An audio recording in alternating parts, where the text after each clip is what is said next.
4,290 pound trail cruiser by Our Vision here at Haylett RV of Coldwater, Michigan, 30-foot-ish bunkhouse. I normally prefer to start at the front of the trailer, but we have them parked so close together here today I can't really loop around it like I prefer, so we're going backwards on the outside. I'm a creature of habit, so if I seem a little more goofy than normal, that might be why, because I'm kind of having to think on the fly a little more than normal here. This, like I mentioned, 30-foot bunkhouse does have a big slide on it. We've got the bunkhouse garage storage door right here. What this lets you do is this bunk can actually fold up out of the way to create like a storage space in here. Now, I believe in being, you know, honest and forthright with people. You need to know that there has been some water penetration in the rear area of this camper. I'm going to show you some more of that inside. Here in the baggage area, they basically just laid a big chunk of carpet upside down on top of it to cover the wavy linoleum that resulted from the water penetration. In the bathroom, they took some measures to, since you can walk on the bathroom and you can't walk there, they took some measures to kind of bulk up the flooring to help compensate for the water penetration. Rest of the RV seems to be in pretty good shape. At the year and the time that this was built, they didn't really know how to do ultralights correctly. It was a new thing in the market. They hadn't been built for that long, and they were still figuring it out. Unfortunately, that means some of these got out of here that weren't built in, like, up to today's standards. But thankfully, those are few and far between now. You see the Max Air cover up here on the bathroom vent. That's going to let you leave the vent open in the rain.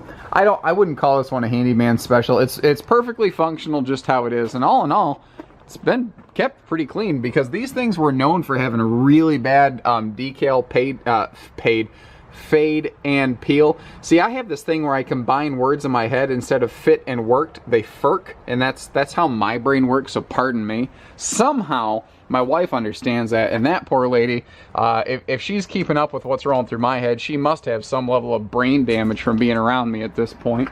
I thank her for, you know, sticking it out for the long haul and telling the, you know, courts till death do us part, basically. Anyway, so here you see it. This is a little bit more of a shallow slide. It's not a super big deep slide, but that's also one of the reasons this is only 4,290 pounds. And that front window is going to let a lot of extra light in here. Now you see that big gray bag. This has a full outside RV cover with it, and that's really the biggest reason why the skin still gleams, why the decals are not faded. Whereas by contrast, this is what happens if something is not built properly. You can see how badly that has chalked and faded right there, but yet you can see how this skin here still gleams and shines. That's how much of a difference a cover makes, guys. Whatever money you spend on a cover, you will get back when it's either resale or trade-in time. That I can tell you with confidence. If you were talking to me and you said, yep, I kept this camper undercover, instantly my eyebrows go up and your camper just became worth more money. So keep it covered. It makes a big difference. All in all, pretty well kept inside too. Just unfortunately, these at the year that this was made, these Our Visions were known for having a couple you know, seam failures around floor areas. They just hadn't quite figured it out yet. Everything else, real sharp shape. It's all laminated, all aluminum framed. That's what helps keep the weight in check. I mean, again, less than 4,300 pounds on a 30-foot super slide. That is beyond aggressive. That's extreme aggressive weights. Now, although this is not a super deep slide, it doesn't look like a shallow slide. They did a good job of opening it up in here.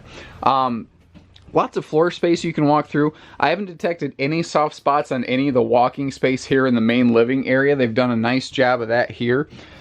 Good storage all over the place. Now, something that they used to do on classic RVs that has since gone the wayside is they made these big, wide open, sweeping entryways.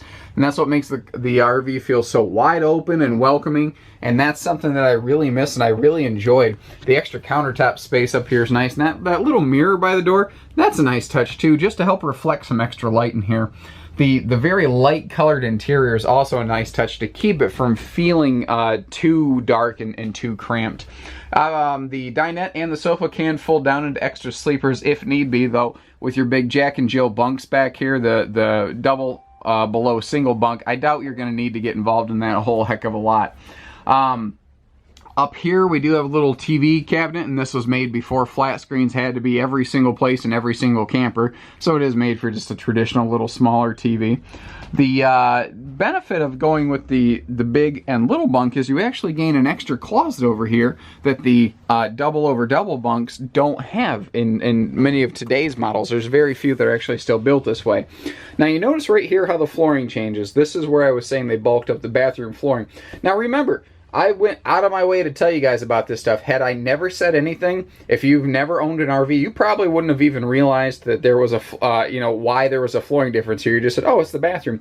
I went out of my way to tell you guys the truth about this because we represent our inventory fairly and honestly. But again, there's nothing really scary about this. If I can walk in here, I'm well into the 180-pound range right now. Lost some weight from my 200-pound mark, and I can walk all over this, no problem.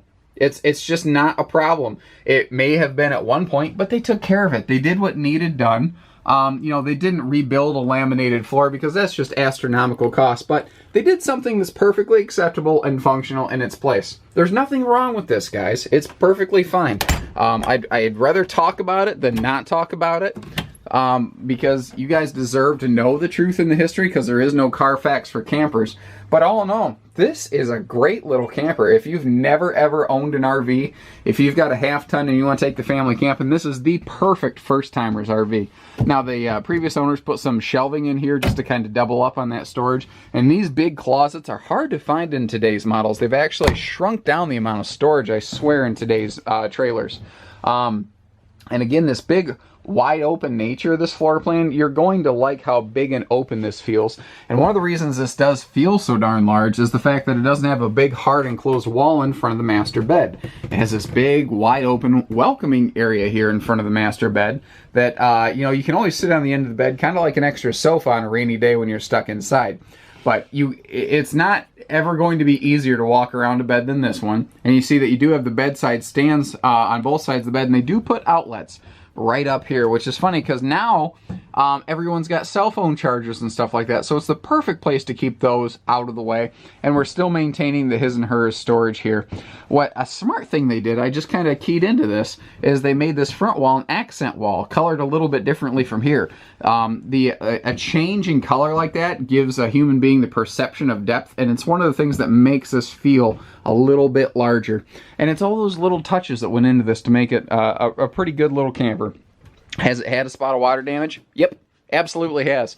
But the previous owners addressed it. They didn't let it sit there. They didn't let it rot. They didn't let it mold and mildew. They took care of it. And that's really the biggest thing. It's unfortunate it's there, and that fact is taken into account when we do you know, price these RVs. But there's nothing stopping this thing from going camping for years. I mean, take care of it, take care of your seals, use the camper cover that the previous owners already bought for you, and you're going to have a good time. So give us a call, 800-256-5196, Haylett RV of Coldwater, Michigan. Take care, stay safe, happy camping, everybody.